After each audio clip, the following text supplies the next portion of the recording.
Thank you, Mr. President. Mr. President, ladies and gentlemen of the Senate.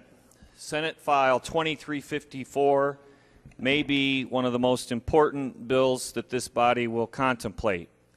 I believe it will protect Iowa's well-earned, long-standing tradition for clean politics.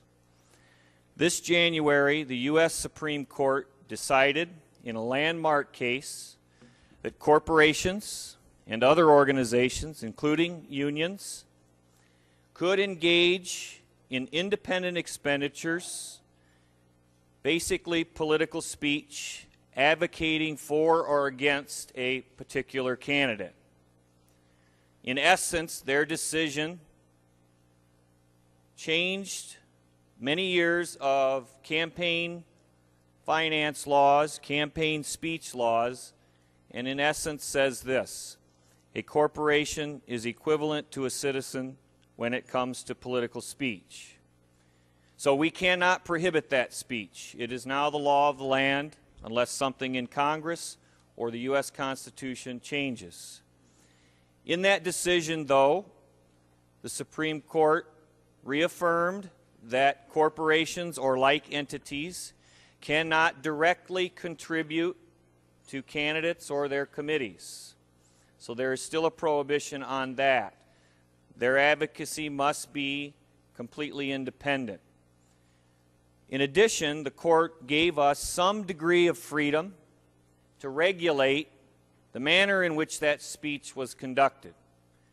Senate File 2354 is what we believe is the best answer to ensuring a very simple formula that protects the citizens of Iowa and their election process for advocating and voting for the candidates they care about. That formula is this: transparency plus disclosure equals accountability if you're going to engage in political speech. Essentially, the bill, I believe, will stand the test in the capital C Court's opinion. That is, it will stand constitutional challenges. As importantly, I believe it will stand in good stead the lowercase c Court of Public Opinion. That is, the voters that we're accountable for, so that later this fall, when this new political speech is engaged in, they have a fighting chance to know who decided to take the Supreme Court up on this new right, who decided to enter into this speech, where they got their money from, where they spent it on, before they make their choice for who they vote for. Fairly simple, basic concept. The bill does it in the following ways. We require an authorization from the Board of Directors or similar structure for that political speech when this organization decides to do it. Whatever their due process is internally for authorizing the corporation or union to speak on its members' behalf, we don't make a judgment on that. But we say whatever that process is, you have to say to the Ethics Board that you at least had that conversation internally with your organization. They are required to file reports with the Campaign Finance Disclosure Board on the same schedule as we do.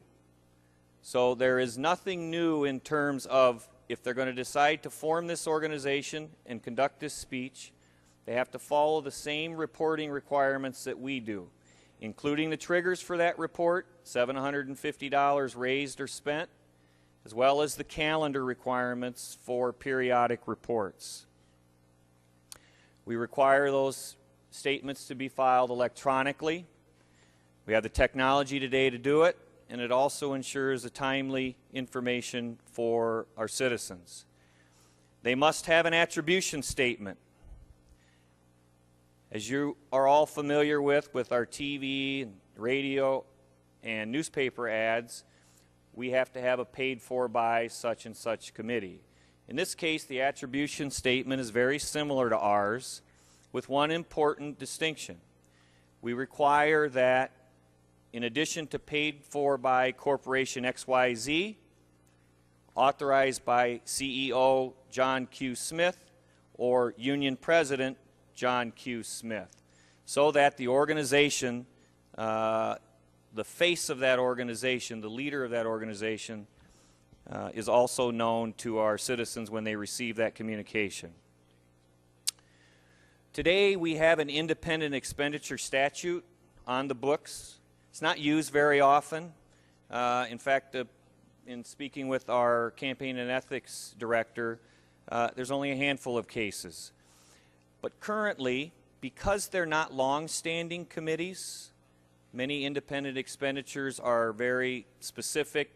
They have a limited time value. We have a statute right now that requires that within 48 hours of them making a purchase, they have to inform the ethics board. The reason for that is so that when that communication is conducted, the rest of us, candidates who it may be directed to, or the voters who are trying to pay attention and collect that information so that they can inform their vote, they have a chance within that window of opportunity to know who spent it. That's especially important as you get closer to the election, because if they're not able to get that information in a timely manner, when they go to vote on Tuesday, they won't have that information. So we require, under this new framework, these new independent expenditures to follow our old independent expenditure standard, which is a 48-hour notice when you purchase radio, TV, or newspaper, print ads to expressly advocate for or against a candidate. Two other very important pieces to this legislation. Because this is supposed to be truly independent, no collusion, no collaboration with another candidate or committee or any other organization, we expressly prohibit using the same consultant. This gives us a firewall between the independent expenditure entity and anybody else who has anything to do with that campaign. We believe that protects the essence of what the Supreme Court's decision was, which is they have a right to independently advocate for or against, but they were not given a right to collude or to coordinate. So we prohibit using the same consultants. And finally, we expect Iowa elections to be about Iowans. We don't expect them to be about China, Taiwan, any other country in the world. We prohibit foreign participation. And this is an ambiguous part of the Supreme Court's decision. How do you define it? Is it a corporation that has 10% foreign investment assets or some other given percentage? And in this case, the Supreme Court decision really left this question unanswered. So we apply the current FEC definition, which in some cases here in Iowa the Ethics Board has had to use. So we're not plowing new ground in the sense of trying to define what a foreign influence is on a corporation. We're using long-standing both statute at the federal level and case law practice and administrative law through the FEC.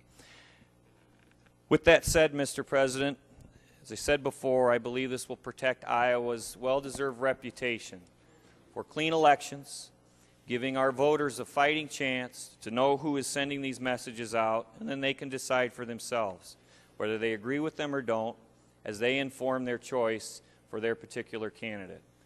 There are amendments, and I would be happy to take questions.